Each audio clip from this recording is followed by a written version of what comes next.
Going live now.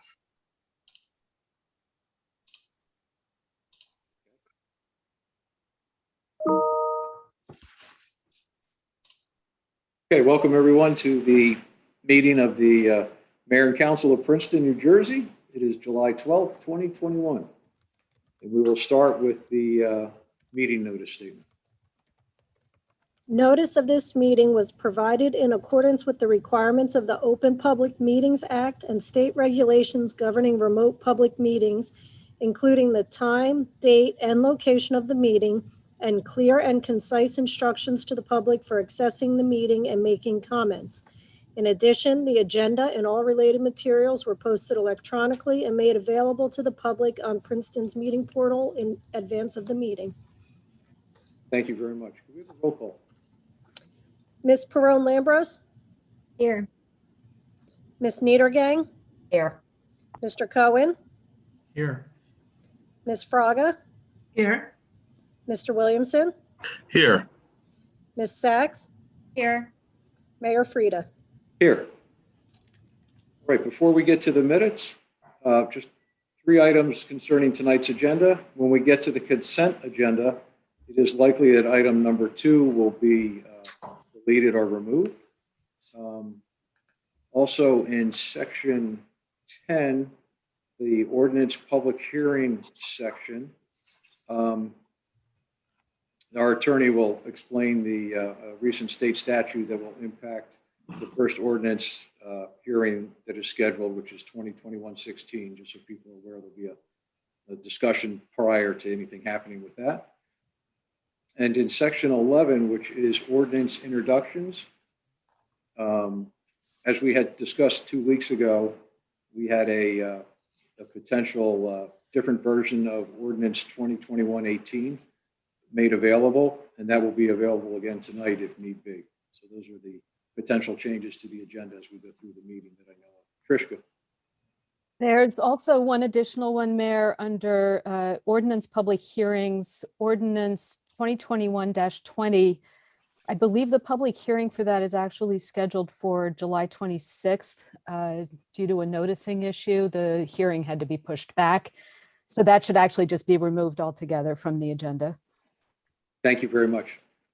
Good catch. Sorry. Mayor, can I Yes, just David. ask for clarification? Are you saying the alternate version of 2021-18 can be heard tonight? No, not at all. All I said was it could be introduced under the section of the meeting for ordinance introduction.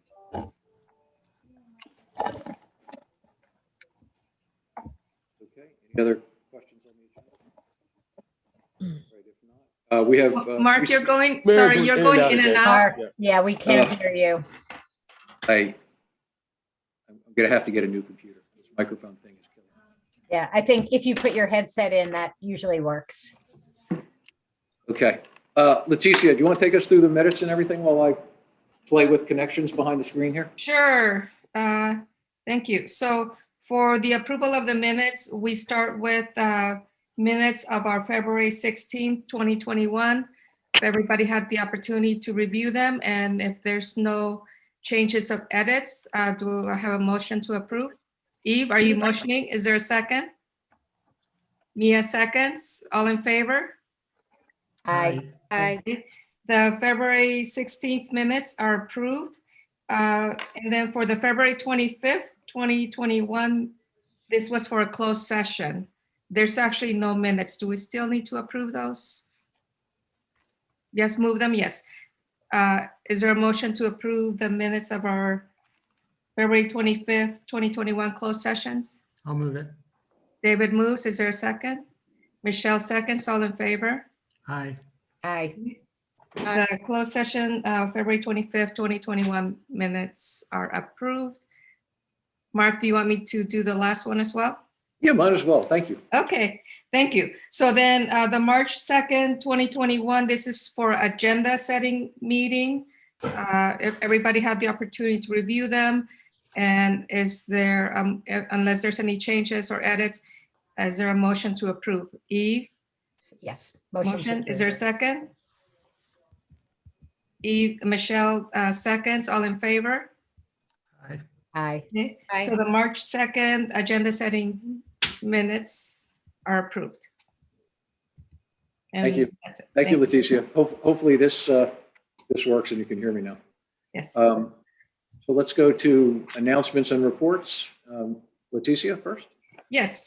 So I'm going to start off really quickly. I know I've announced it before, but I want to announce it again for those who didn't have the opportunity to attend the last meeting when I announced it, is that the Permit Parking Task Force, there's a webpage that's available on the municipal website that provides very detailed information about the work of the task force, including what the existing parking system is in the different neighborhoods and what is being considered.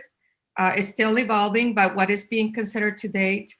And I want to point that out because I understand there's a lot of, there is some information that's being put out there that's not accurate and in cases also misleading.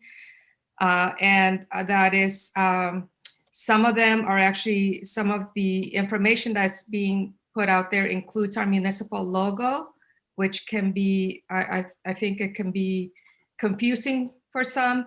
So I encourage everyone who's interested in learning more about what the Permit Parking Task Force has been working on, what the existing parking system is in different neighborhoods. They're not all the same, and what it is that that the task force has been working on in order to try to make this an equitable system for all of our neighborhoods. So I just encourage everyone to take a look at the webpage on the municipal website. My second announcement or report is related to human services. As most of you are aware, our director, Melissa Urias, is stepping down. Actually, her last day is tomorrow. And and let me say again, if I haven't said it before, this is a really bittersweet occasion. Melissa has been, even before she was Director of Human Services, she's been a part of our community, was a product of our public school system, participated in our recreation department programs, participated in our summer youth employment programs, and to the point where she's really an example of what we want to see in our community. And so, and a really good, well, again, what we want to see. And so we are very happy for her because this is a great opportunity for her, her new position with the Princeton University. So the report that I wanted to make relates to one of the responsibilities of Human Services Director was managing our local assistance program. And for those who are not aware, the program, it's something that is funded by the state. And in any given month, we usually have 6 clients that are being assisted by the General Assistance Program. But now that Melissa is moving on, in discussions with the county as to how best to move forward with the program, if the county were, if in order for us to continue with the program at the local level, someone would have to be trained to administer the program. It's a very intensive training.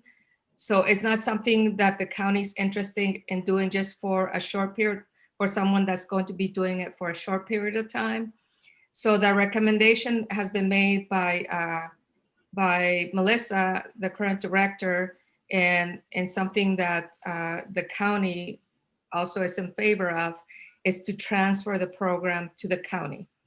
As it is, even though the program, the Human Services conducts the initial intake and determines eligibility and writes the checks, individuals would still need to go to the county in order to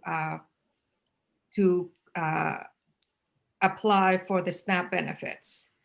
And so by doing it this way and then having to deal with two different agencies, the county and the municipality, by transferring it to the county, the individuals would be able to be served all in one place.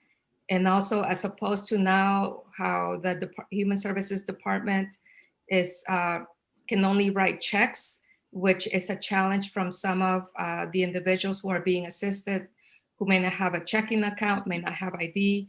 At the county level, they can actually direct deposit the funds into an EBT card, which is something that we can't do at the local level. So there's a lot of benefits for doing it at the county level.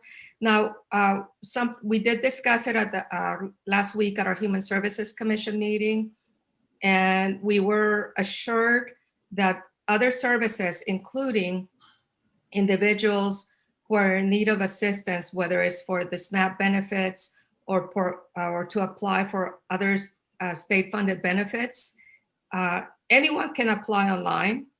But for those who need assistance, Human Services would still be available to help with that.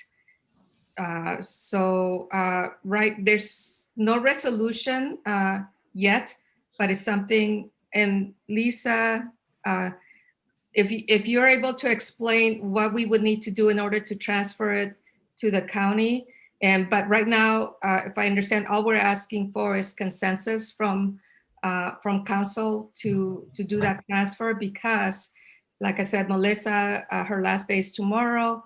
The files need to be delivered to the county in order for them to take it over for August. That's correct. And the county and the state are ready to move and to assist as of tomorrow if council gives the green light to move forward at tonight's meeting. Then what we do after that is a formal resolution that essentially redirects the program to the county level. And we would put that together with the state and the county to make sure everyone's in agreement with that. There's no cost to the municipality. And what the resolution would provide for is that it would be retroactive as of July 13th for the services to be undertaken by the county. So it's a relatively simple process. And I know that the county, the state representative that's been helping, I spoke to her today, and she indicated that the county is already looking at some of the information and the files from the municipality to operate the Princeton General Assistance Program for its residents. And I forgot to mention the Local Assistance Board. Yes. So the Local Assistance Board is a subcommittee of the Human Services Commission, and I think it's within either 60 days of transferring of the files to the county. The council would have to introduce an ordinance essentially abolishing the Local Assistance Board, but the Human Services Commission would remain and continue to operate as it has been. So it would only be the general assistance that would be moved. And that really is primarily the basis for the Local Assistance Board at the local level by statute. Thank you, Lisa. Dwayne? Just some quick questions on that. For local folks who still need the benefits of the general program, who would be here locally for in Princeton for them to contact since Melissa will no longer be there? So individuals can still contact Human Services. And I want to point out that the individuals who qualify for the general assistance are single individuals. So families have still always have had to go to the county. So the program was only single individuals without children were eligible for the local assistance as it was. But like I said, Human Services would still be available to help individuals navigate through the process. And I guess a quick follow-up to that would be the bilingual outreach specialist would still be in the same position. Yeah, in well, spite of Melissa's transfer. we have an administrative assistant who's bilingual. Right. I just want to reassure people that there won't be like a loss in services No, because of the transfer. correct. Okay, I think, Eve, did you have your hand up before? Or? Oh, take mine down. I had my Then we- hand up to give reports, but if Mia had a comment on this, I would. Yeah, no, I thought you had your hand up while Leticia was speaking. I'm sorry. Oh, no, it was to give a Marguerite was. report, so. Okay, let me go to Mia and I'm coming back to you. Sorry. Okay, can you hear me? I just put my headset in. Yes. Okay, great. I just want to say that I strongly support this. I think for anyone in the community who has concerns that this would potentially diminish our the level of service, I actually think that this will enhance and be part of our looking to partner more closely with the county and to hopefully, there's been some discussion, preliminary discussion of the county having a satellite office here for social services. And for people who don't know, actually, that is the way our state is structured, so that the county is the primary funnel for money for human services activities. And in Princeton, I don't think that we've first of all, we're fairly unusual in that we have our own human services department, and I think that's fantastic. But given what we all know to be the level of taxes that we pay to the county, I think it would be helpful for us to get more bang for our buck, so to speak. And I think that this is an area that is ideally suited for us to partner more closely and hopefully have more support. We are not a typical suburb in that we have some, we're sort of a hybrid, and we do have some urban problems, quote, that, that other suburban municipalities don't have. But we haven't always gotten the funding from the county that would help us in the best possible way. So I hope this is the first step towards a closer partnership, which offers more support for Princeton. So thank you, Leticia, for facilitating this. Thank you. So Lisa, what do we need to do? Sorry. We just need to make sure that the majority of the council is fine with us directing staff to move ahead, work with Lisa, et cetera, to make this actually happen. Is there anyone that has a problem with us having staff move ahead on this? Okay, we're good. Great, thank you. Thank you, Thank you, Lisa. Lisa. Leticia, did you have anything else in your reports? Or No, that was it. Thank you. Okay. If we go to Eve and then David, right after. I have one myself. I just want to join Leticia in thanking Melissa for her service. I saw that she was on the call. Melissa, I hope you're still there, and just want to relay our thanks to you. I know we'll continue seeing you in your new role, and that you'll serve the university and, as always, this community of which you're a product, which I think loves you as much as you love it. So just thank you for your service to the town. And it's bittersweet where we, on the other hand, we're still getting you because you'll be working with us through the university, and yet it is a loss. So I'll cry a little bit later, but moving along. So I do have a few announcements. First, I want to remind people that the Sustainable Landscaping Steering Committee is having a public meeting on Wednesday, at which we'll be discussing possible changes in rules regarding the use of landscaping equipment. So if you are interested in this topic, please come and share your perspective. It'll be 7 p.m. on Wednesday, and the link will be on the municipal website. And then I just want to say something which the mayor alluded to. Speaking on behalf of the Environmental Commission here, which has been working very hard, really, for the last 2 years on an electric vehicle charging ordinance, which, as you'll hear later, was introduced at our last meeting, went to the planning board, and was back here to be heard. And on Friday, Governor Murphy signed S 3223, which was co-sponsored by our very own Senator Kip Bateman, who will be leaving office at the end of this year, and Assemblyman Andrew Zwicker. This law establishes numerical requirements and zoning standards for installation of electric vehicle supply equipment and parking spaces. This is a quote from the bill's sponsor. The standards outlined in this law will remove roadblocks faced when installing EV supply equipment and parking spaces, which will expand our EV infrastructure and help New Jersey meet its climate goals.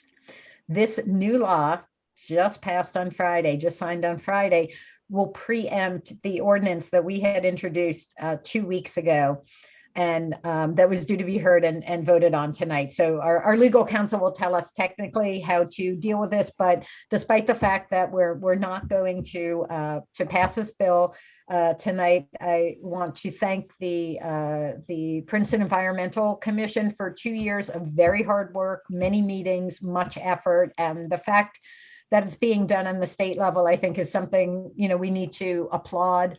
But, if we'd had 2020 site back in, 2019, we could have turned our attention to something else, but we didn't know.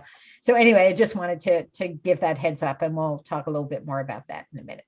And that's it. Thank you. Thank you, Eve. David? Yeah, I just real quick wanted to mention that PBAC, in conjunction with Vision Zero and with PTAC, is undertaking a mobility survey that we're encouraging members of the public to participate in. I'm going to put the links into the chat right now, and they will be visible not only to members of the panel, but also to the members of the public. And I just encourage people to take some time and go and take the survey. There are 2 versions, a Spanish and an English version. So, Thank you, David. Join. Thanks, Mayor.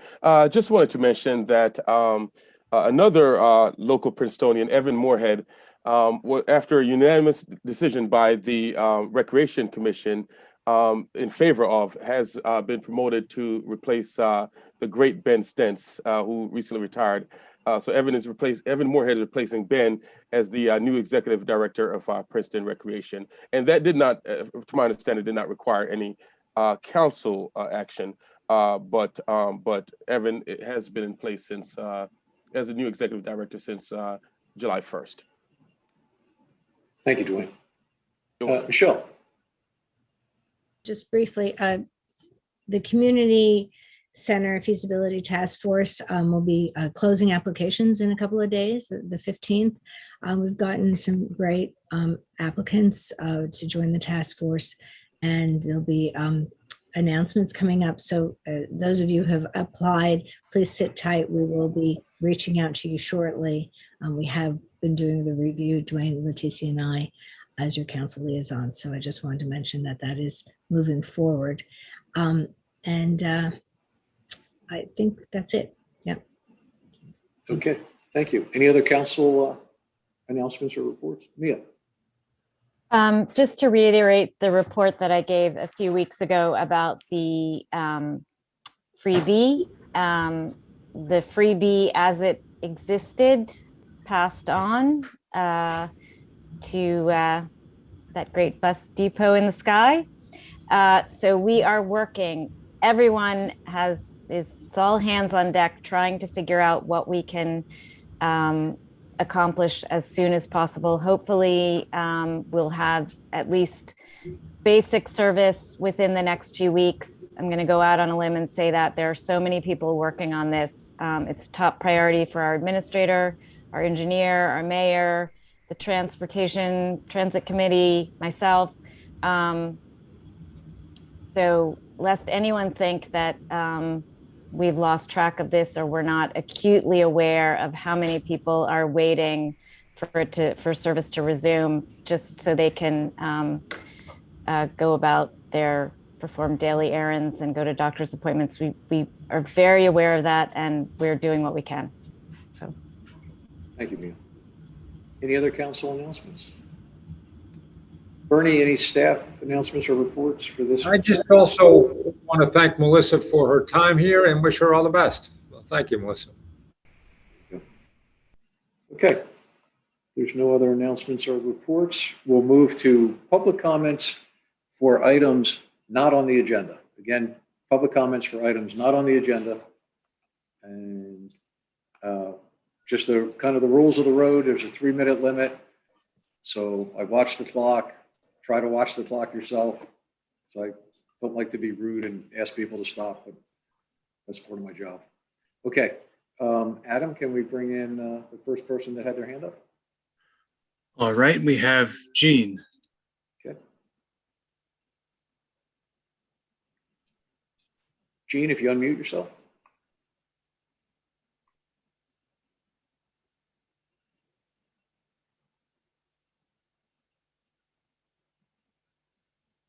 Jean, can you unmute yourself?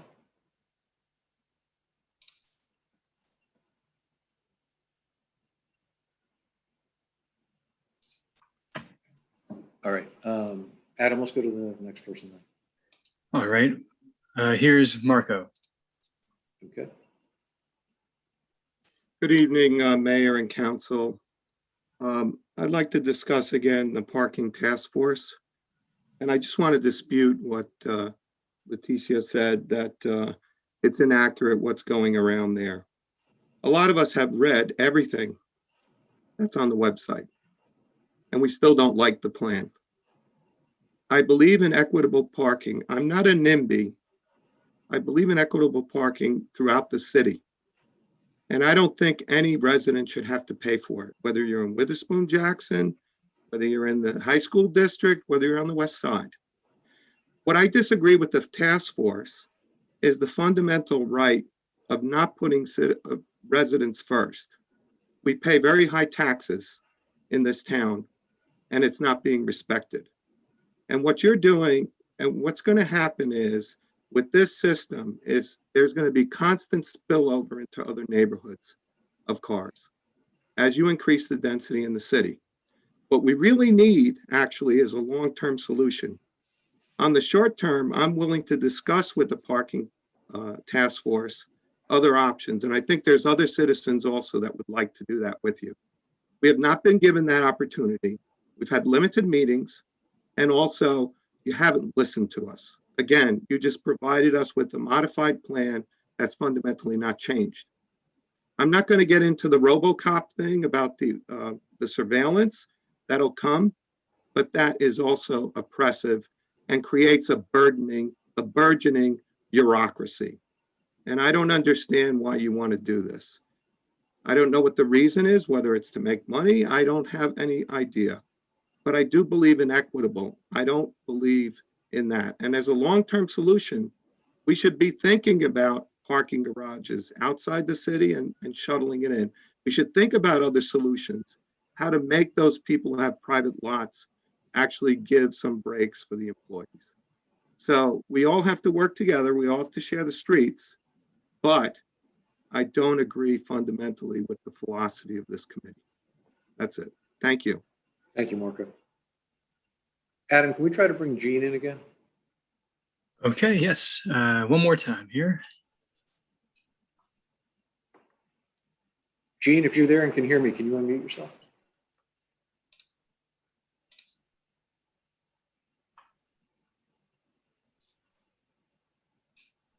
Okay. All right. Well, we tried. All right. Sorry, Jean, if you can hear us. Okay. Is there any other members of the public that have comments for items not on the agenda? Okay. Okay, we've got William. Okay. Hi, it's William Wolf, and I'm on Hawthorne Avenue.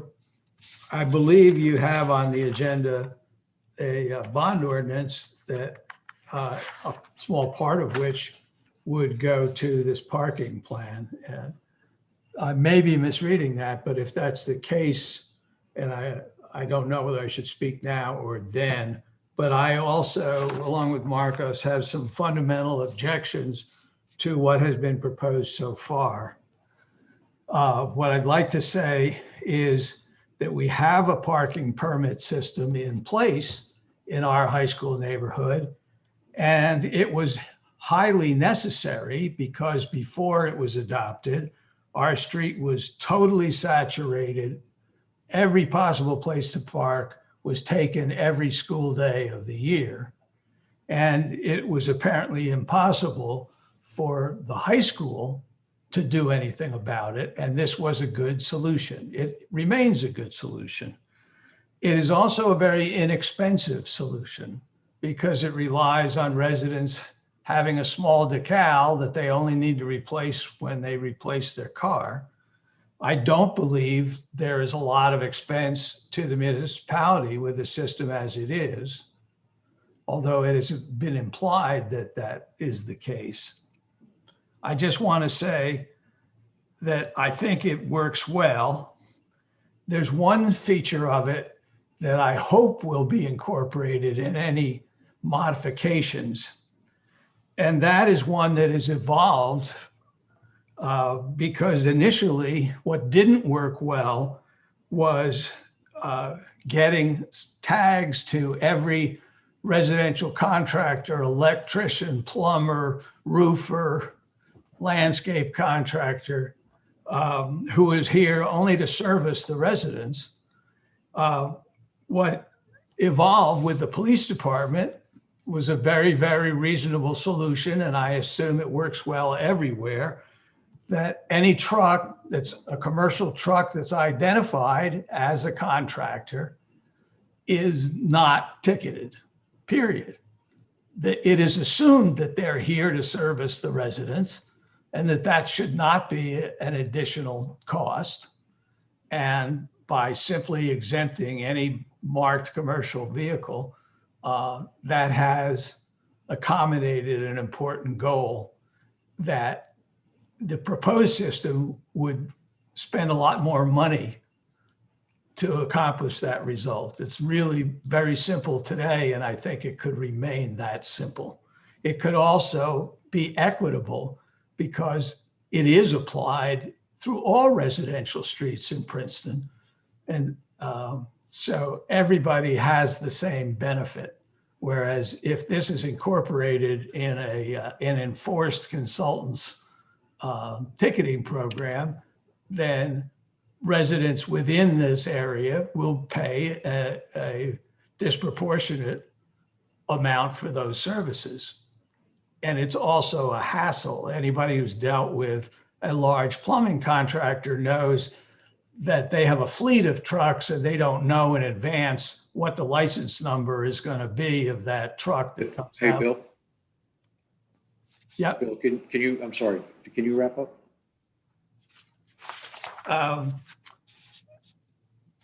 Yeah, I just want to say that I think the current sticker program works well, shouldn't be changed. I think it could be augmented to allow for residents who have businesses in their homes, and they could be treated the same way as other business uses as an addition to this program. There's no reason that the existing program has to be scrapped or that it should cost residents money to park on the street as they do only very occasionally now. Okay. That's Thank you, it. Bill. Thank you very much. Adam, can we bring in the next person, please? Okay, we have Reese.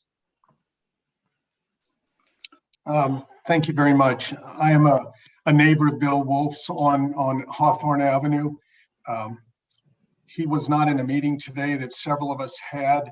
I'm really just going to present some questions that we had, but it's all in the basic idea of there are a number of serious concerns, a lot of questions, and we hope that this is not rushed before the September decision-making time that we understood was to apply. So if you don't mind, I will just go through one comment on bike, 5 on parking, and then I'll repeat the September message.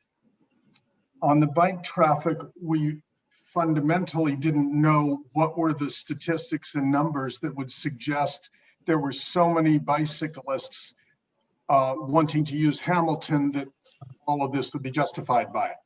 Just a question. I'm not really taking any position, but we didn't know that. And if it's in the data that's on the website, we missed it. On the parking side, we kept swirling around the question of the capacity of the garages. So the question would be, what is the understanding about capacity of the public garages, and why isn't that looked to first rather than a possibly very disruptive other scheme? Second, I don't know how to incorporate what I just heard about the demise of the B bus, but we had the question of whether there could be a shuttle service during commuter hours from an available parking place, maybe in Westminster Choir College, maybe in the Princeton Shopping Center, maybe down at the football field, so that people could park there, take the shuttle up, and that would alleviate the need for at least employee parking. The third question was, we didn't understand whether commercial vans and trucks could park on Hawthorne or other streets. We understand high school student cars, employee cars. We were not sure about commercial larger vehicles. We didn't know, fourthly, whether there would be designated spots. This is the Blue Point Grill parking spot on Hawthorne, et cetera, or whether it would be somewhat a first come, first serve, or a free for all, or what other method.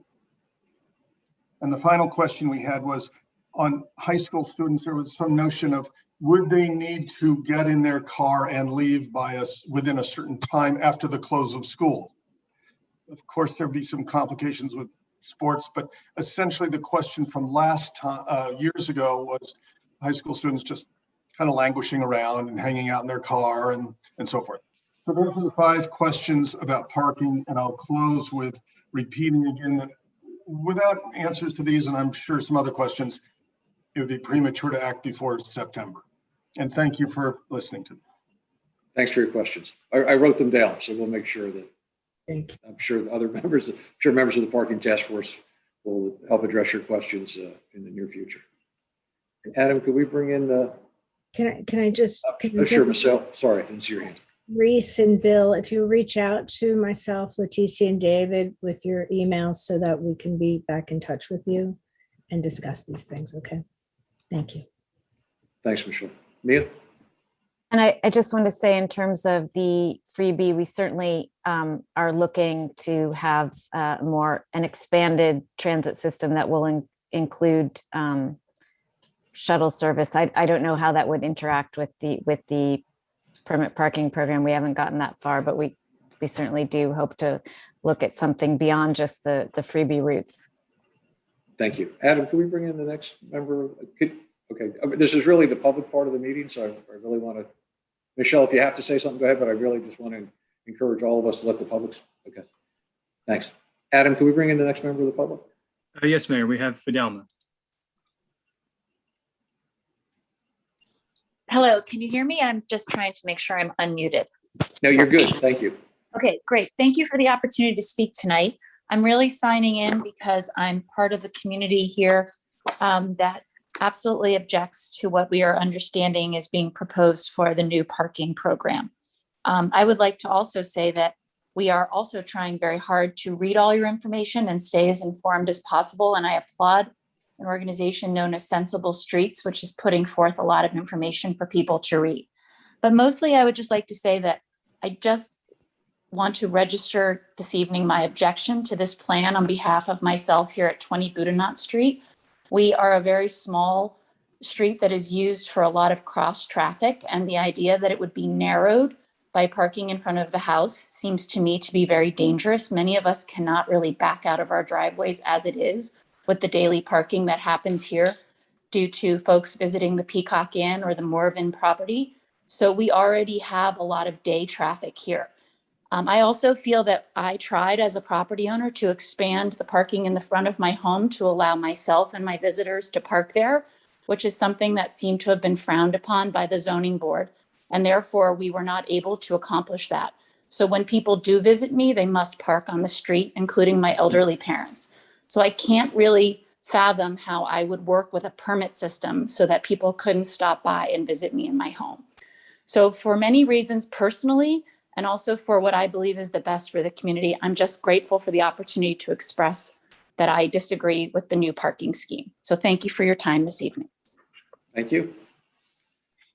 Adam, can we bring in the next member of the public? Yes, we have Mike. Good evening, everyone. I've already had the great opportunity to express my feelings very similar to Fidelma, who's my neighbor just down the street from what I'd like to say is my now brand new home that we've just moved into. The only comment I would make is, and thank you for the clarification on the proposal to put in this capital raise at least a portion of the funding for the potential spend on some of the technology associated with this parking.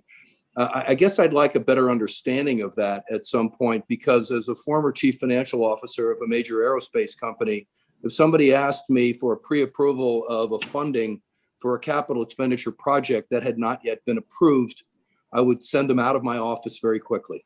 So I think it's a little bit backwards. I think once a plan is defined and ultimately accepted by the community, then it would make sense to fund that plan, but not until that plan has been reasonably vetted and ultimately accepted. So I think it's a little bit reversed from what it ought to be. That would be my comment this evening, Mayor. Thank you. Thank you, Mike.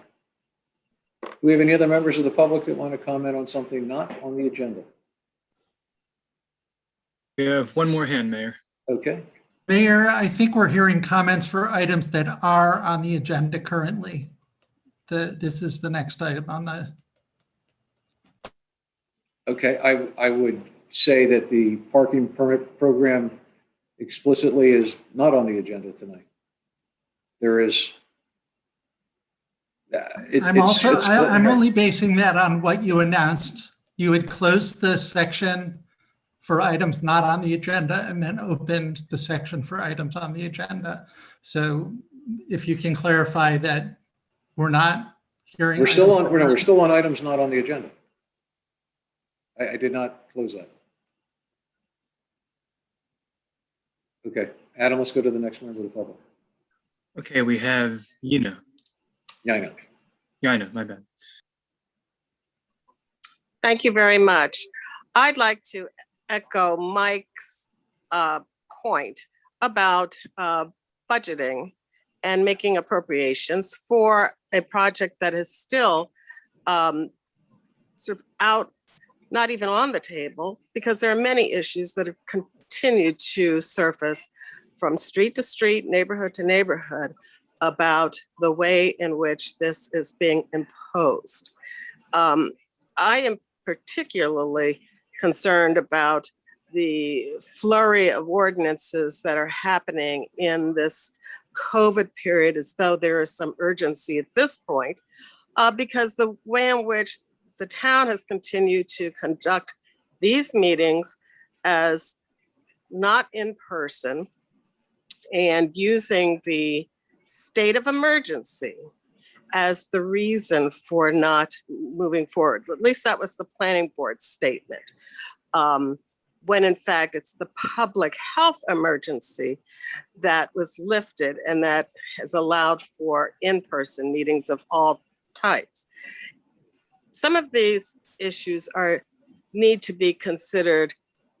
This is not one that has an applicant for which there are deadlines and are subject to state law for review. This is all on the purview and at the discretion of the town. Much more work needs to be done, and some very much in-person work needs to continue.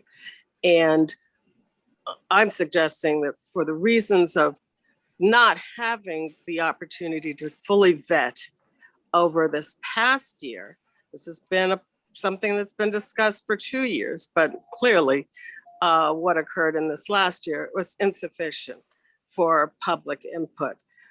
That any item relating to an ordinance regarding parking, including a budgetary item, as Mike said, that is being proposed for an unapproved program, should not be put forth at this time. Thank you. Okay, so yeah, Yeah, I know you might be almost done, but let me just I am done. clarify because, okay, thank you, Yana, very much. I do have to, David, I kind of misunderstood you, but I understand. Just for the next few people that are going to speak, if you want to speak about the ordinance, in the public hearing on the ordinance 2021-18, don't talk about it now. Wait till we get there. Okay? So this is for items not on the agenda. So, I mean, and not to pick on Yana, Yana actually had 2 or 3 different topics there. So anyway, I try to let people say what they want to say, but this is supposed to be for items that we're not going to discuss. So if it's on the agenda, try not to bring it up here. Thanks. All right, Adam, let's bring in the next person. All right, we have Louis.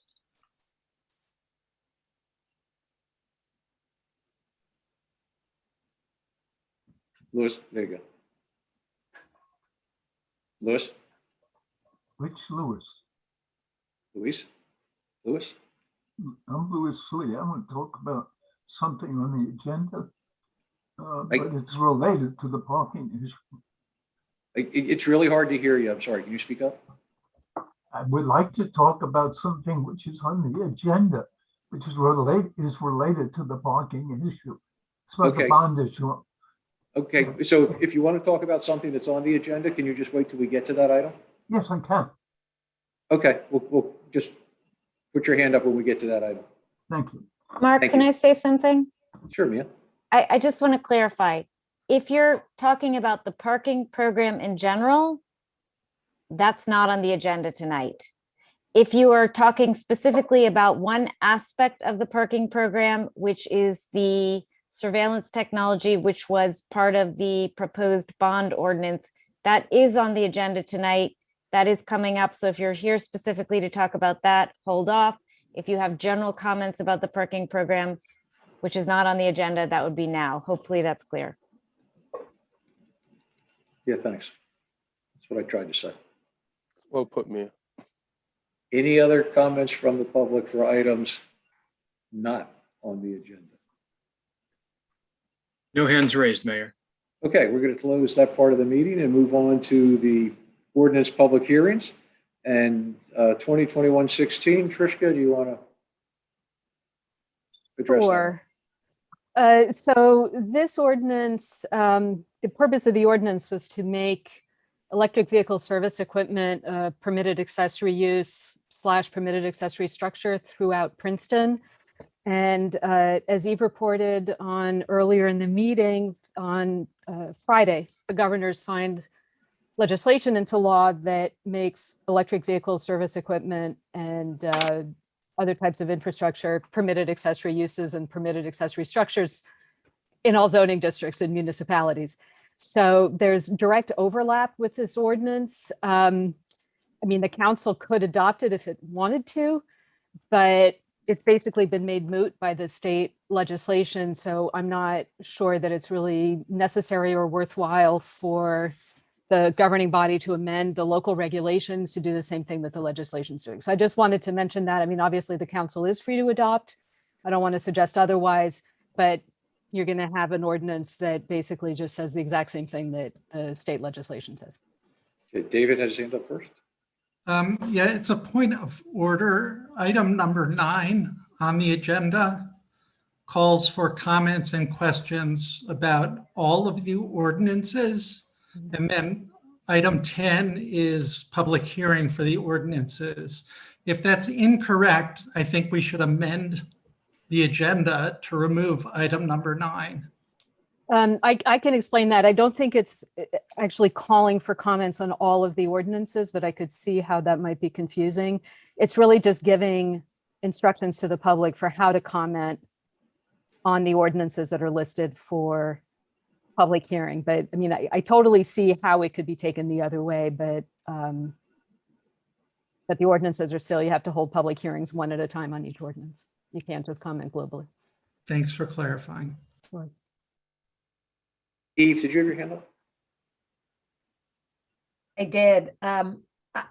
I would like to suggest, if this is an appropriate time to do that, that we do not take action on this ordinance. The state legislation does the same thing. And while I recognize the hard work that went into it by staff, by the members of the Environmental Commission, I don't see any benefit. So I would like to suggest, Trishka, if you can guide us through this, we just were silent, which is hard for us all, but tell us. Well, That's my before recommendation. you do that, you do actually have to read the ordinance by title and open the public hearing.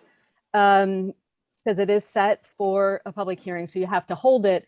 Now, at the conclusion of the public hearing, no one could move adoption, in which case the ordinance dies. Somebody could move adoption and nobody seconds, the ordinance dies, or it could be moved, seconded, and then voted down. But you do have to have the public hearing. We can't just do a motion to amend the Can I agenda? just ask a question, which Oh, is, sorry, David. is there any difference in timing for the state? Is the state legislation that was passed effective immediately? Yes. Yes, so it's in effect now. Okay. So it's immediate preemption of any local ordinance, pretty much. Right. Yeah, Right. pretty much. Okay. And I mean, Yeah. your ordinance is identical in that, you know, on that one topic to what's in the statute, but the statute's going to override. I mean, it just happens that because the provisions are basically the same, it's of no moment, but the statute does preempt anything that you do locally on this point. Right. And generally, municipalities do not create an ordinance that reflects the exact same thing that's already listed in a state statute. That's the normal practice. Yeah, So it's why just don't a we- quirk of timing. Yeah. I'd be happy to read this one into the record if desired. Yeah, so you why need, don't- you know, you have to, because you have to open the public hearing. So Eve, you can read it into the record, and I would just say to the public, if you really want to comment on it, you can, but we probably don't need to since we have no impact on the state statute. But Eve, yes, please do. Okay. Ordinance 2021-16, an ordinance by the municipality of Princeton, amending Princeton's land use regulations to expressly define electric vehicle service equipment as a permitted accessory structure in all zoning districts. Thank you, Eve. David? I just have one more question, which is, if this is a state statute and it will not appear in local ordinances, is enforcement by our staff, or is it somehow done by the state? Well, no, I think it would still be, I mean, enforcement in the sense that typically enforcement happens like if somebody puts up a use that's not permitted, then the zoning officer would go out and cite. So this is allowing a use. So this Well, but aspect my of it. understanding is not only does the state statute allow the use, but it actually requires certain numbers of charging. That's a stations whole, for yeah, that's a certain whole separate uses. aspect. Yeah, It that's a is different separate thing. aspect, but I'm curious from the standpoint of, I don't know how state statutes are enforced when land use is typically enforced. No, understood. And a locally. lot of, yeah, so the answer is it depends on what the state is regulating and what it's mandating. And that goes well beyond the ordinance that's on for tonight. And my intent is to put together just a briefing memo that can go out to everybody that explains what the legislation says. The bottom line is there are going to be some additional regulations and a model ordinance promulgated by the state that's going to give us more information, but this would all be implemented locally. So the state mandated requirements implemented locally, and it's basically like a lot of other stuff that's in the municipal land use law. Okay, so at this time, let me just make sure, is there anyone from the public that wanted to comment on this? No hands raised, Mayor. Thank you, Adam. Okay, so we can make a motion and vote, or we could just not make a motion and then move on. So does anyone wish to make a motion?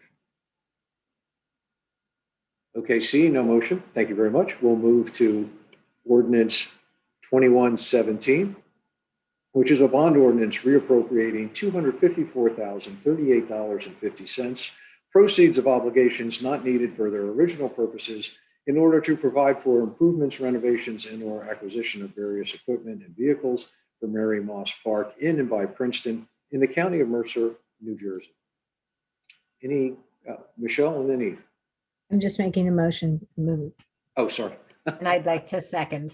Okay, moved by Michelle, seconded by Eve. Any council questions or comments? All right, seeing none. Are there any public questions or comments on this one? All right, seeing no public comments or questions. Can we have a roll call vote, please? Ms. Perone Lambros, Yes. Ms. Niedergang, Yes. Mr. Cohen, Yes. Ms. Fraga, Yes. Mr. Williamson, Yes. Ms. Sacks. Yes. Okay, so that's passed. Next up is ordinance 2021-18, a bond ordinance providing for various improvements to the parking utility in and by Princeton in the county of Mercer, New Jersey, appropriating $800,000 in bonds or notes of Princeton to finance the cost thereof. And I would just like to say, we had a discussion with our bond counsel earlier today, and we could vote on, we have to have the public hearing, but we can vote on the ordinance. I know there's concern about a section of the ordinance. We can defeat this ordinance, and then we have the bond council had written a similar bond ordinance without the section dealing with the hardware and software for the license plate reading equipment. Anyway, Michelle. And that'll be section B in particular, right, Mayor? Just section B. Thank you very much, Dwayne. And just to clarify, if this were to be defeated tonight, we could also tonight introduce that changed version of this ordinance, which would not have section B. So Michelle was first. So just from a clarification and point of order, it would be that we would have to vote on this, that we cannot amend this this particular ordinance. Is that correct? Trishka? No, you could also amend this ordinance. You would need to amend not only the text of the ordinance itself, you're also going to need to amend the title, because obviously the amount is going to change.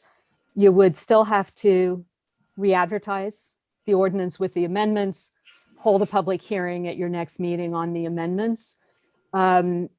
My understanding from Sandy, who spoke to Ed McManaman this morning, and I agree with his recommendation, it would be a lot cleaner if you were simply either to pass this ordinance or vote it down. And then, as the mayor suggested, introduce a substitute ordinance either tonight if you happen to have the ordinance and the full title, or at your next meeting. Okay, so thank you. So with that clarification, I'd like to make a statement and then a motion. Could I ask one more question first, before I do Michelle, and then you can. Please. The question is, if we have not distributed the alternate ordinance that was prepared for our last meeting, how do we introduce it tonight? Does someone have to read it into the record? No, you only have to read the title, but typically you would have the text of the ordinance available as well. But in terms of what actually has to be read out loud, it's only the title that would need to be read. So you would have to know the title. But normally you also have, you do have the actual accompanying ordinance, which my understanding is there was one prepared for your last meeting. I just don't know if that was publicly distributed or not. I don't think it was publicly distributed, if that makes a difference. If I may, the only thing that's changing, I apologize, Mayor. Go ahead. Mayor? Okay, Go ahead. I was going to say the only thing that's changing, if my math is correct, is in the name. We're taking out 800,000, reducing it. If we choose to go without option B, we're subtracting 170,000, which brings it to 630,000. Is that correct, Trishka? That I'll have Sandy confirm the numbers, but yes, that sounds correct. it is. But everything else is exactly the way as it was put out. In the title. Well, yes. Not in the body, because you're also striking an entire section of the ordinance. Let's say in the body, but for section B. Right. So we have, Okay. we 2 weeks ago, we had the alternate ordinance.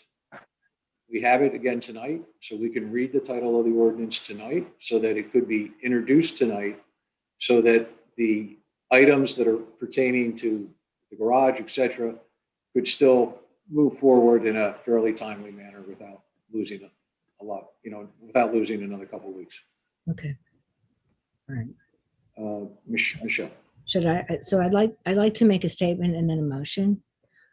So just to clarify, the intention of including this $170,000 for the parking enforcement technology was to be transparent as we plan our year's capital spending budget.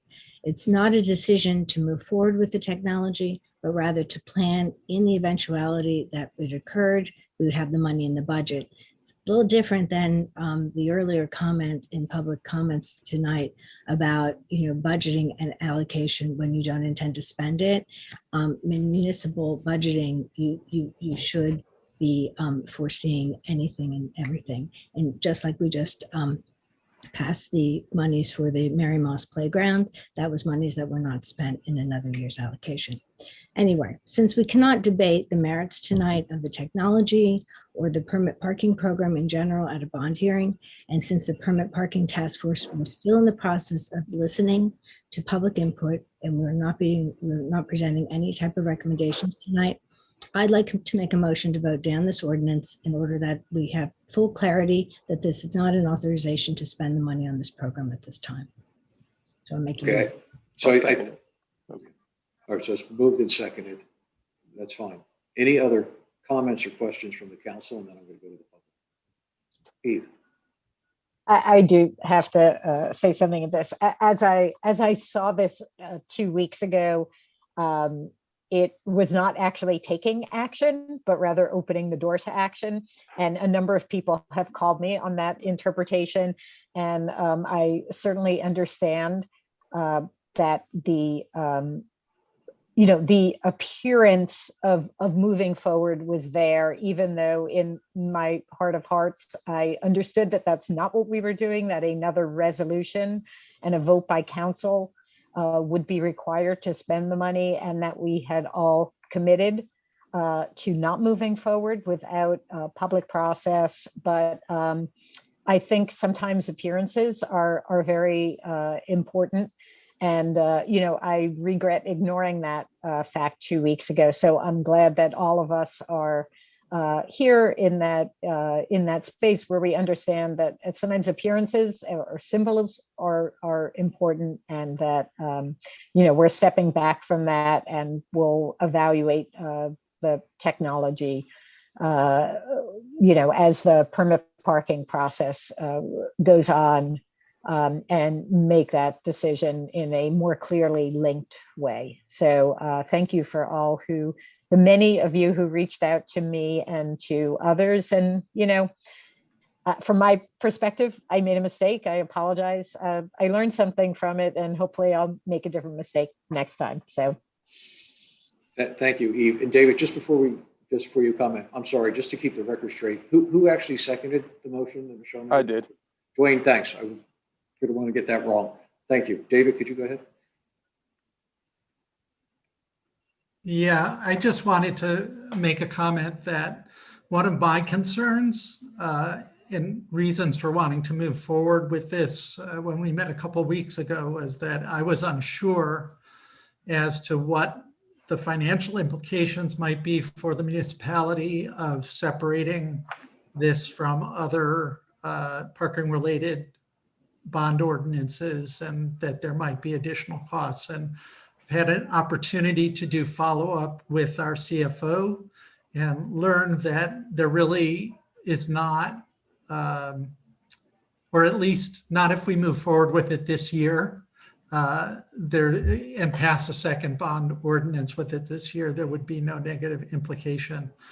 So I feel comfortable voting it down tonight. The other comment that I want to make is that the Permit Parking Task Force has already met subsequent to last week's meeting to start brainstorming what it would mean to try and implement the permit parking program without the LPR technology, and it is doable.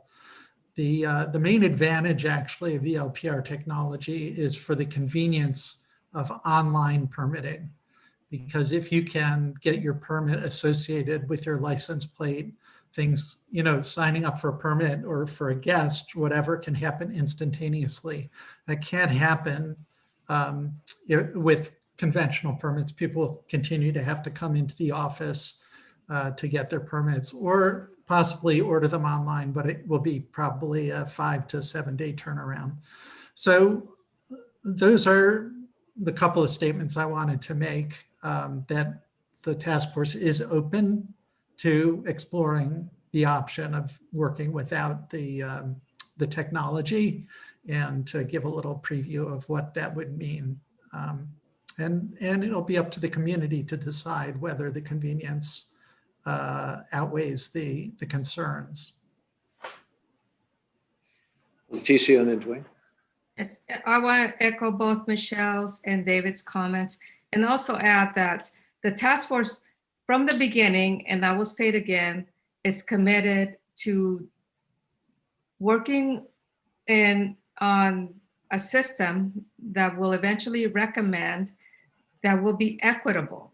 Because right now, the reason that this task force was formed, because the current system is not equitable. There are neighborhoods, including our Witherspoon Jackson neighborhood and the Tree Streets, who are carrying the burden. And so that is why this task force was formed. And, and we are committed to continue on work, whether it's going to include an LPR system, which make it more convenient and financially would also be easier to implement and enforce, or whether if does not include the LPR system, which then would cost more, and if that's what our residents are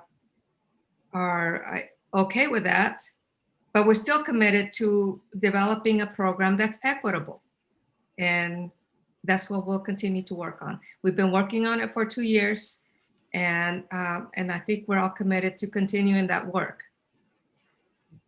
Thank you, Leticia. Dwayne. I just want to follow up.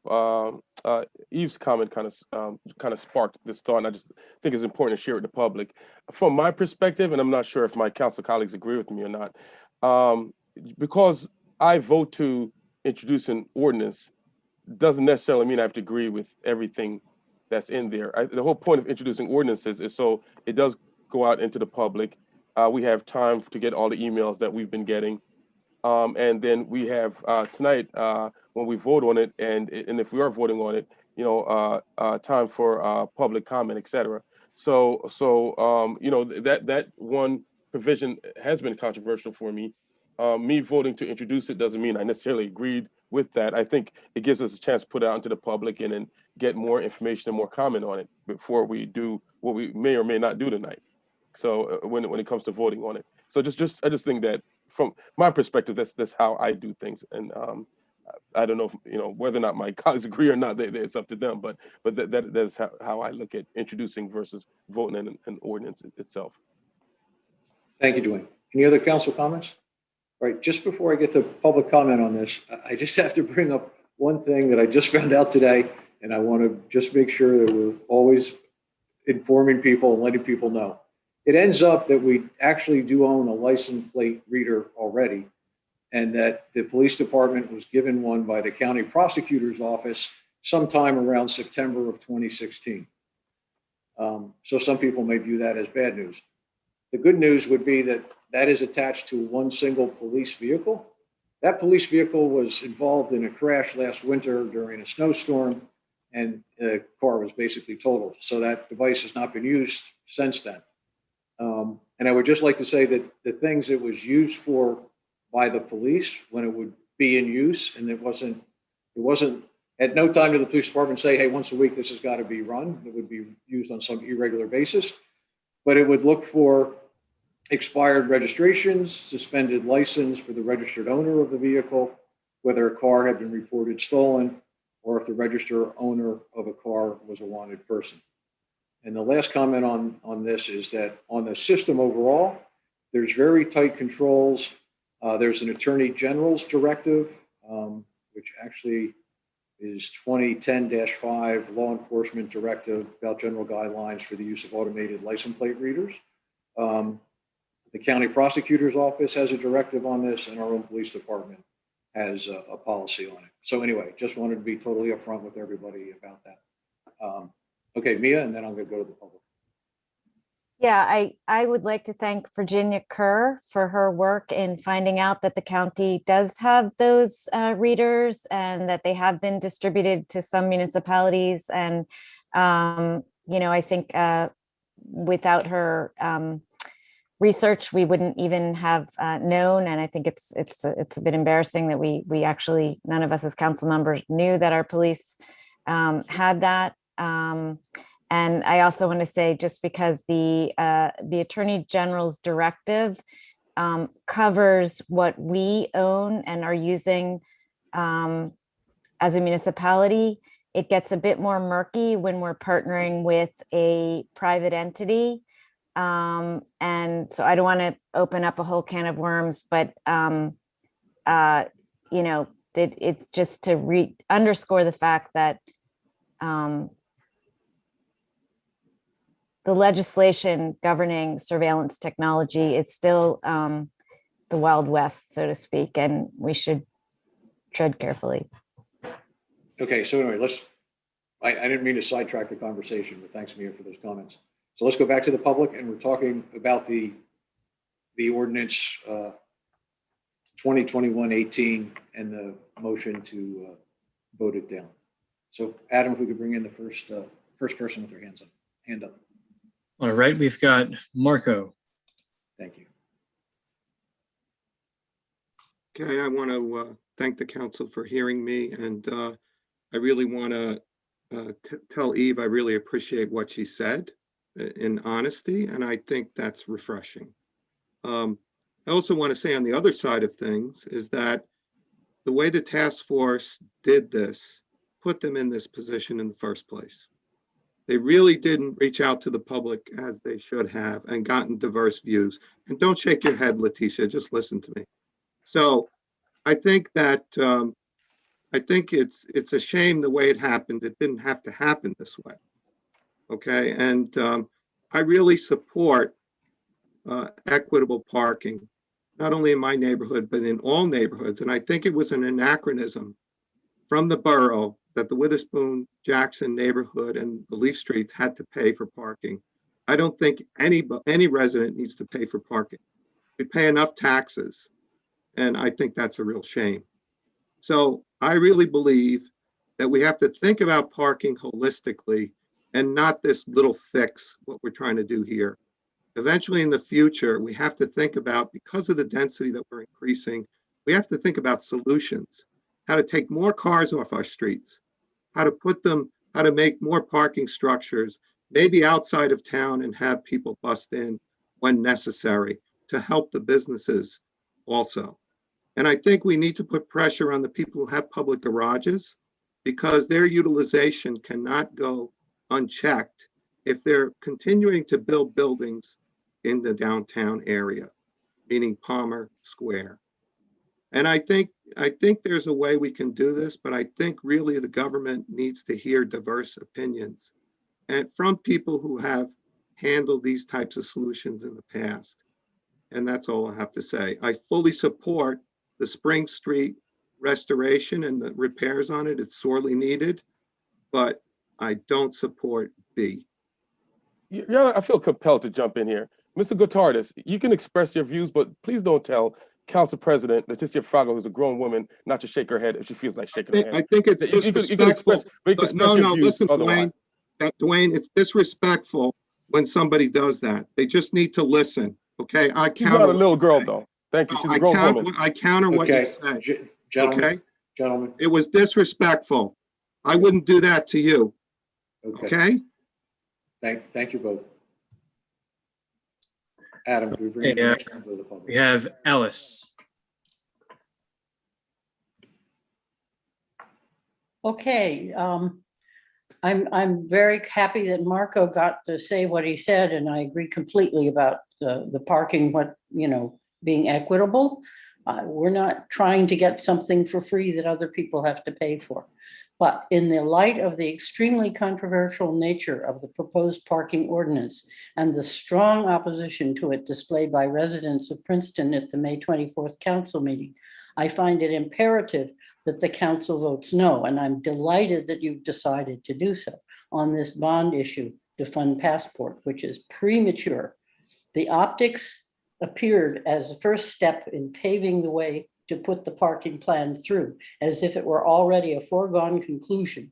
There are many, many important questions and issues that must first be considered and reviewed. as some council members put forth at that May 24th meeting. Workshops and study groups of all affected people should be arranged and held, residential as well as business.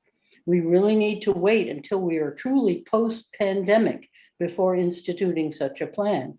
A post-pandemic Princeton downtown may have very different needs from what was going on before everything closed up. Many office workers may decide they want to continue to work from home, so the need for parking may be much less than before. We don't know. And we don't know with this virus extra, the new virus that's so dangerous. Maybe we'll have to close up again. We don't know. September may be too soon. Any decision must wait until we know more and are able to find better solutions than committing taxpayers to paying for and bringing RoboCop technology to Princeton neighborhoods, and a very complicated system as well. A number of your own council members have committed not to go ahead with any action on this parking issue until much later. Princeton residents and voters would find a yes vote on this issue at this time would be a breach of public trust. And I'm delighted that you have decided not to do that. And I thank Eve for her concern and for her honest, apology for making this perception, and for Mia for working so hard to get the facts out and to counter some of the pushback that was going on. Thank you so much. Thank you, Alice. Adam, bring in the next person. Okay, we have Jay Barron. Good evening. Can you hear me? Yes, we can. My name is Jeffrey Barron. I'm an attorney at law admitted to practice in New Jersey. I have been retained by a fairly large number of your residents to oppose the plan in regard to parking as it presently states. I don't want to get into the substance because I think the council understands that the substance really isn't the purpose of tonight's meeting. That's a whole different issue. But I do agree with your attorney, and I agree with Mr. McMenamin. In fact, I go a little further. I've had about 43 years of municipal experience, planning board, zoning board, governmental body attorney, and I do not think you have the ability to pass on second reading this ordinance if you intend to delete section 2. I agree with their opinion that it should be defeated and reintroduced as the ordinance you intend to pass, and to have copies of it available to the public. The statement of, well, we're just taking out section 2, correct? That may be correct, but the public has the right to see that when it's taken out. So I agree with what you're, I think, intending to do. A number of the citizens have said, I applaud you for your decision. You haven't made it yet, but it's trending in that direction. And I would respectfully request that you do in fact vote to defeat this ordinance. You can reintroduce tonight. I don't think there's any question about that. Thank you. Thank you. All right, Adam, who's next? Okay, we have Bruce. Okay.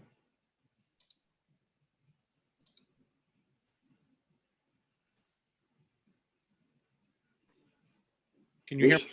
Yeah, there you go. Go ahead. There we go. Okay, thank you. I would like to put forth that any bond ordinance for funding of parking technology on tonight's agenda is most premature. The optics of this to Princeton residents, especially those who spoke out with their misgivings for the parking plan as presented at the May 24th meeting, which then appeared to culminate in council's understanding of the need for review and changes, and with committing to nothing be implemented till later this year upon that happening, is to say the least not at all good. With that said, I would respectfully ask council to all vote no, which it appears that many of you are already planning on that at this time on this bond ordinance tonight, not only to regain our trust, but to remove this contentious distraction so that we can all, once again, look towards the work that needs to be done in reviewing and revising the parking plan that will hopefully best serve all. Thank you all very kindly. Thank you, Bruce. All right, Adam, who's next? Okay, we have Virginia. Okay. Okay, could I just ask what the hearing is addressing at this point? Because it sounded to me as if council had decided. I mean, I don't want to repeat a lot of comments that have already been made. So maybe No, so Virginia, it's a good question. Glad you asked it. I mean, the council has not voted on it yet, but the motion is to defeat the ordinance as it is written now. So, but it's Okay, it's an ordinance hearing, so we have to let the public I'd like to speak in favor of the motion to defeat the ordinance and in favor of introducing the alternate ordinance that deletes item B. And I think that is the prudent procedure under New Jersey statute annotated 40A:2-17, which sets forth the procedures for adoption of bond ordinances. I don't think you can do it all tonight. I was going to say a lot of things which probably would have gone over your time limit, Mark, so I'm not going to have to say those things. You know, I do think I'm pleased that council has responded to the public's chagrin at having this put out when everybody expected that it would not come up until December. I mean, it's just a matter of square dealing with the public. And it's also a cart before the horse problem, which other people have alluded to. And in this case, I think the cart is kind of, in my view, a scary cart because this is surveillance technology. And there are lots of questions that I think need to be answered before we walk down that path of introducing that kind of technology into our residential neighborhoods. I was going to make some comments about the ordinance itself that is, section B, and maybe I'll make them just because they may be useful. I felt that section B was vague. It describes the item as parking enforcement hardware, and many people did not know at introduction what that meant, whether it referred to this particular technology. And it lists it as an item under, quote, parking utility. And so far as I can tell, parking utility is just a bank account that the town has. I mean, there's no entity with people that's a parking utility. There's a parking department on the website, council website, with drop-down items and 3 entities that share responsibility depending upon the topic. And the police, that's the public works and engineering and the police. But the police are identified as responsible for parking enforcement. It's listed as a division of the police department. So, I mean, the questions, I'm assuming that the department, if we were to move forward with this automated license plate reader technology, the hardware and the physical and operational control of that technology would be under the aegis of the police department, which certainly I think would sort of sweep in that Attorney General's directive that was mentioned earlier.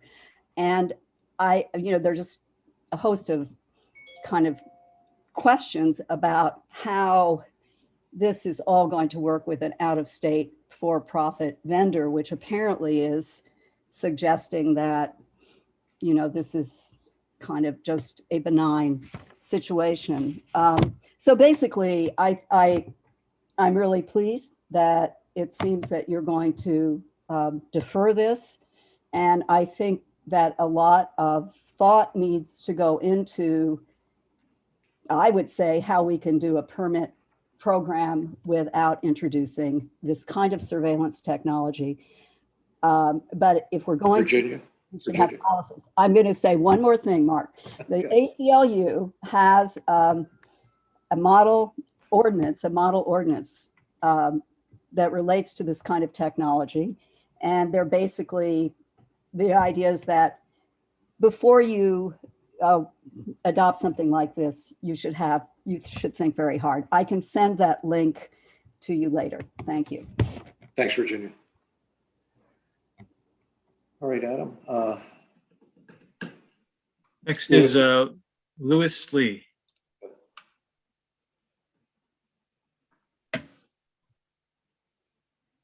Louis, if you can unmute yourself.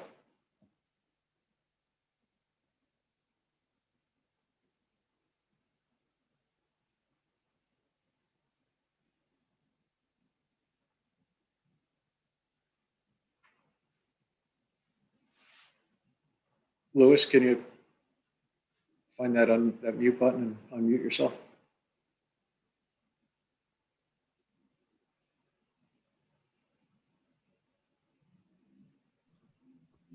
I start off by saying I'm a registered Democrat with going back to the 1960s and the Hughes administration and active in the state and local civic affairs. And I want to start off by thanking Letitia, Michelle, and David for listening to us, because where would we be if we didn't have councilmen that listen to the citizen? The only other thing that I had in mind was that as an information specialist, it's very difficult to understand everything that goes on in council. And one of the things that occurred to me was that if you really follow the activities of your municipal government, you're bound to have a lot of questions. The only one I can think of is that I read that the parking revenue was about $4 million a couple of years ago. And I learned tonight that most of that money is dedicated to police enforcement.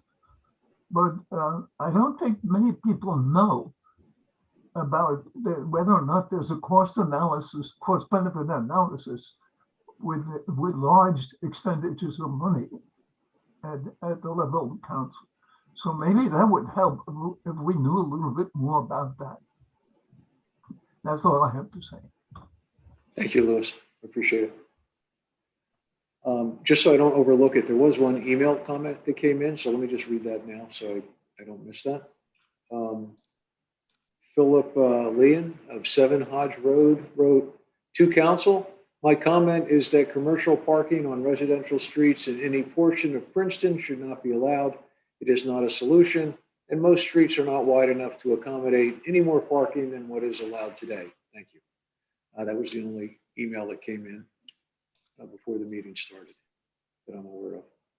Any other public comment on this? All right, I'm going to close the public comment section. There's a motion to defeat this ordinance 2021-18, and that'll be a roll call vote. Ms. Pearl-Lambros? Yes, to defeat. Right. Ms. Niedergang? Okay, I'm voting yes to say no. That's correct. And yes. Yeah, so everybody wants to defeat it needs to say yes because the motion is to defeat Right. it. So as opposed They to what the warned us motion's. about double negatives, or maybe Yep. yes, I vote yes. Mr. Cohen? Yes. Ms. Fraga? Yes. Mr. Williamson? Yes. Ms. Sachs? Yes. Okay, thank you all. Next is ordinance 2021-19, appropriating $1,680,000 from sewer connection fees for various improvements and equipment in and by Princeton in the county of Mercer, New Jersey. Is there a motion on that? So, okay, Eve's got the motion. Michelle, will you take the second? Okay, Eve has the motion. Michelle has the second. Comments, questions from council? All right, seeing none, is there any comments or questions from the public on this ordinance? No hands raised, Mayor. Thank you, Adam. Okay, I'll close the public comment, and could we have a roll call vote, please? Ms. Pearl-Lambros? Yes. Ms. Niedergang? Yes. Mr. Cohen? Yes. Ms. Fraga? Yes. Mr. Williamson? Yes. Ms. Sachs? Yes. Okay, as Trishka had pointed out to us early in the meeting, the next item on the agenda, ordinance 21-20, is actually not supposed to be on the agenda till July 26th. We had a noticing problem with with one of the newspapers. So we're not able to do that tonight. Just want to explain that again in case anyone missed that at the beginning of the meeting. Number 6, ordinance 2021-21, bond ordinance providing for various capital improvements in and by Princeton in the county of Mercer, New Jersey, appropriating $7,178,500 therefore, and authorizing the issuance of $6,391,575 bonds or notes of Princeton to finance part of the cost thereof. Michelle has the motion. Eve has the second. Questions or comments on this one by council members? Michelle? Just to thank Sandy in particular and Bernie and their team for putting all the hard work into this bond ordinance. Thank you. Okay, very good. Any other council comments or questions? All right, any public comment or questions on this ordinance? No hands raised, Mayor. Okay, we'll close the public portion of the hearing and roll call vote again. Ms. Pearl-Lambros, Yes. Ms. Niedergang, Yes. Mr. Cohen, Yes. Ms. Fraga, Yes. Mr. Williamson, Yes. Ms. Sacks. Yes. Okay, thank you. Ordinance 2021-22, bond ordinance providing for various improvements to the library in and by Princeton in the county of Mercer, New Jersey, appropriating $194,000 thereof and authorizing the issuance of $184,300 bonds or notes of Princeton to finance part of the cost thereof. Is there Eve has the motion. Is there a second? Michelle has the second. Motion by Eve, second by Michelle. What a Questions? team. What a team. You guys are on a roll. Any questions or comments by members of council? All right, seeing none. Any comments or questions by members of the public? No hands, Mayor. Thank you, Adam. Okay, roll call vote. Ms. Pearl-Lambros, Yes. Ms. Niedergang, Yes. Mr. Cohen, Yes. Ms. Fraga, Yes. Mr. Williamson, Yes. Ms. Sacks. Yes. Okay, so much for the ordinance hearings. Now we go to ordinance introductions. Eve, do you want to take this one? I would love to take this one. Ordinance 2021-23, an ordinance by the municipality of Princeton initially prohibiting all classes of cannabis businesses within the municipality and amending Princeton zoning regulations consistent therewith. And I'd like to also vote to introduce this. Okay, so motion to introduce. I'm sorry, Leticia, was that a second? Okay, it's been, is there any, again, this is just an introduction, so we're not talking pros or cons. Is there any clarifying statement or anything like that? Eve? Thanks, and I'll hand this off to my my other colleagues on the Cannabis Task Force. So just a brief statement. Due to the looming August 21st deadline for municipalities to have their ordinances passed, including ordinance introduction, hearing by the planning board, and public hearing, the Cannabis Task Force was not able to do all the research and explore all the questions that they felt needed answering in order to have an opt-in ordinance ready for tonight. On tonight's agenda is a temporary opt-out ordinance. The Cannabis Task Force will continue its work and hopes to present a limited opt-in ordinance focused on retail cannabis sales to council in the near future. And my colleague, Michelle Pearl-Lambros, will talk a little bit more about those details. Thank you. So as Eve mentioned, the Cannabis Task Force has recommended that we first focus on the Class 5 cannabis retailer licenses, and then subsequently we'll look at the other license categories. Since our timing was very short, we're introducing this evening, but we want to take more time to do the due diligence necessary to make informed recommendations to council. So this includes researching and comparing experiences in other similar sized towns as ours and providing to council and the community more information about these experiences that communities have in launching and supporting cannabis retail. And since the retail question is really the most complex and arguably the most visible in the community, the task force felt it was necessary to proceed first with the question of retail. And just to continue, some of these questions that they'll be researching and discussing will be identifying commercial zones, which would be most beneficial to the community to zone for cannabis retail. What would be the maximum total allowable dispensaries for the whole town? What would be the maximum total of what operational criteria would we set, like, for instance, hours of operation, infrastructure availability, parking, mass transit, access to technology, and so on. And I just want to say that the task force is committed to looking at these and other criteria with a social justice lens. And with that, I will segue to my colleague, Leticia. Thank you, Michelle. And with that said, that's also very important to us. And one of the reasons why the task force is not ready to make those recommendations, because we want to ensure that that we are looking at the social and restorative justice in terms of cannabis policing and enforcement, and that as we deliberate and develop recommendations as to whether or to what extent cannabis or medical cannabis should be permitted or regulated in Princeton, we want to ensure that social and racial justice considerations are going to be highly valued in all of our decision making. Not just the task force, but what's going to be presented to council.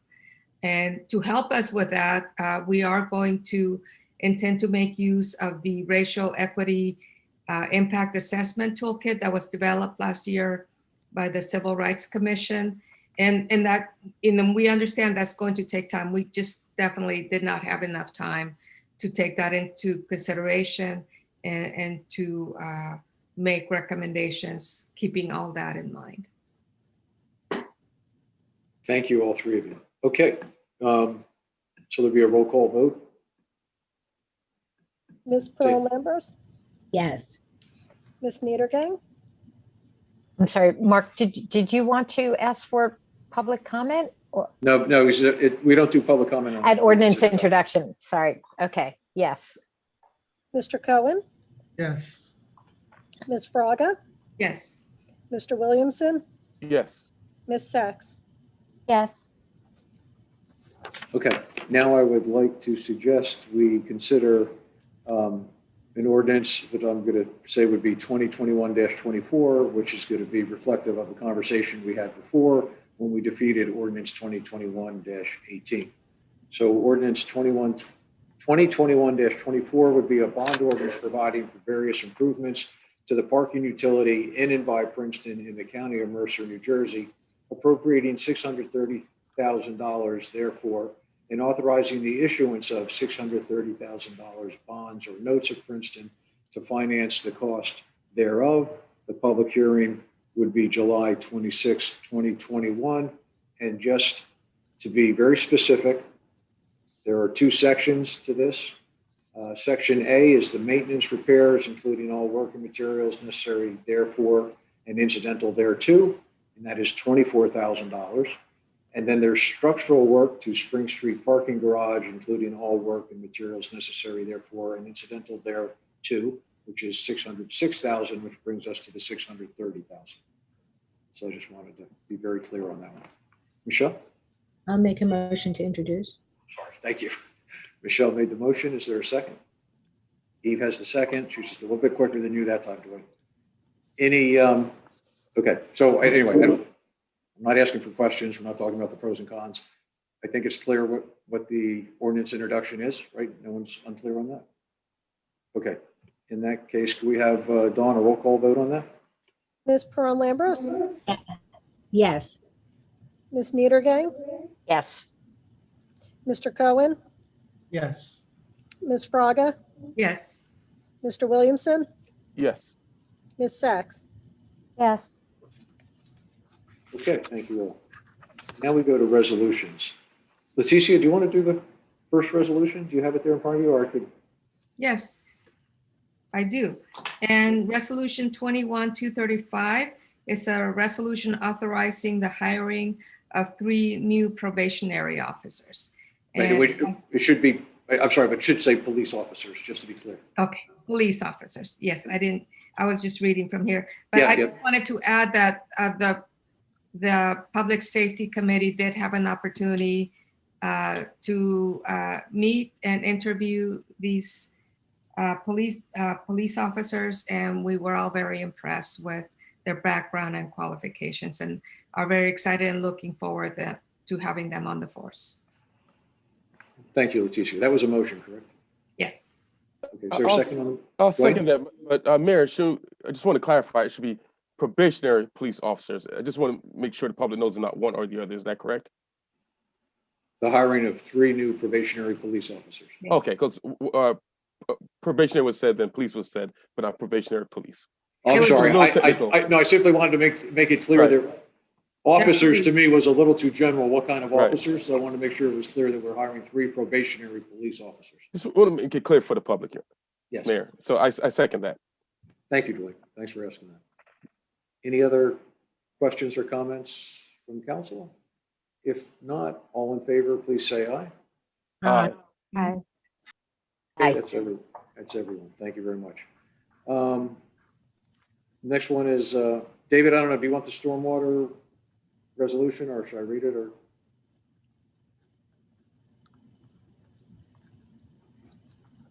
Sorry, you were muted. If you can do it, that would be good. Okay, sure.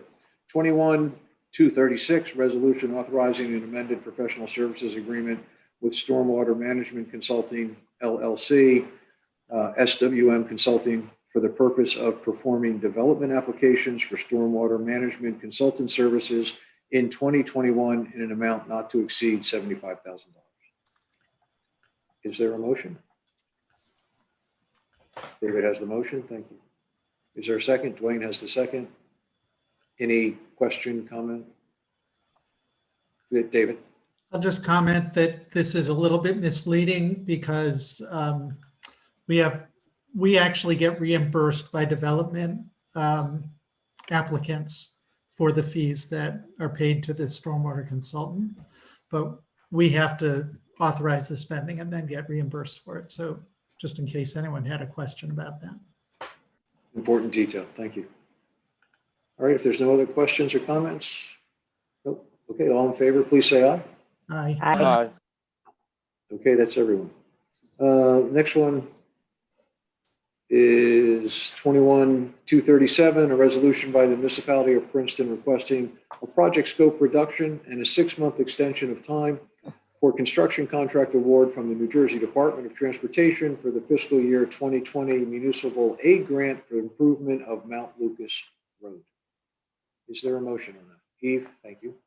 Is there a second? Michelle, thank you. Questions or comments from council? Deanna, anything that you need to tell us, or we just can move ahead, or giving you the chance? No? Feel free to move ahead. Okay, thank you. All in favor, please say aye. Aye. Aye. Okay, that passes. Thank you. The consent agenda is next, and as I said at the beginning of the meeting, number 2 could be deleted because that's a moot point, and that request is no longer needed. So it'd just be the 2 items, 1 and 3, in the consent agenda. If someone wants to move the consent agenda. Eve has the motion. I move the consent agenda without item 2. Thank you very much. Dwayne, you second that? Yes. Dwayne seconds. Questions, comments? None. All in favor, please say aye. Aye. Okay, ayes have it. Everyone said aye on that one. Thank you very much. Okay, so that's everything on the agenda. The next item would be adjournment. I move to adjourn. Thank you, David. Is there a second? Thank you, Eve. I was getting worried. All in favor, please say aye. Aye. Aye. All right, thank you all. Thank you all to the public for attending tonight. Everyone have a Thank good you. evening. Good night. Great night.